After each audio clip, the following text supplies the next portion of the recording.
Et lorsque je m'en serai allé et que je vous aurai préparé une place, je reviendrai et je vous prendrai avec moi, afin que là où je suis, vous y soyez aussi.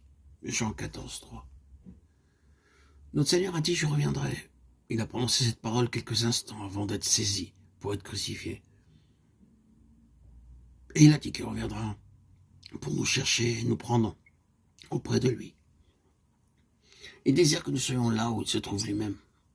Alors, où est-il maintenant? Il l'a déployé en Christ, en le ressuscitant des morts et en le faisant asseoir à sa droite dans les lieux célestes au-dessus de toute domination, de toute autorité, de toute puissance, de toute dignité et de tout nom qui se peut nommer, non seulement dans les siècles présents, mais encore dans le siècle à venir. Éphésiens 1, 20, 21. Cela signifie que notre Seigneur Jésus-Christ, à cet instant même, occupe la place la plus élevée dans les cieux, bien au-dessus de toute principauté, de toute puissance et de toute domination dans les lieux célestes. Le Seigneur désire que nous soyons unis à lui, dans cette position élevée. C'est dans ce but qu'il reviendra une seconde fois. Il y a dans la parole de Dieu 261 de référence à sa seconde venue. En ce jour-là, il y aura beaucoup de réjouissance dans les cieux en présence du Seigneur Jésus-Christ. Je suis persuadé que celui qui a commencé en vous cette bonne œuvre la rendra parfaite pour le jour de Jésus-Christ.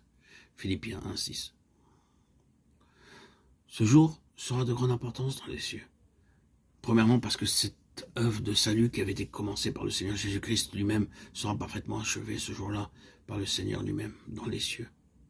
C'est lui qui a commencé cette œuvre et lui seul peut l'achever. L'œuvre du salut en nous n'a jamais commencé par un facteur humain. Le Seigneur Jésus lui-même est responsable pour le commencement en nous de l'œuvre du salut. N'a-t-il pas dit, ce n'est pas vous qui m'avez choisi, mais moi je vous ai choisi, Jean 15, 16. C'est lui-même qui est venu dans le monde pour chercher et sauver les pécheurs, sans que nous le sachions. Il nous cherchait de toutes sortes de manières, et lorsqu'il reviendra, il nous est dit que nous serons semblables à lui, parce que nous le verrons tel qu'il est.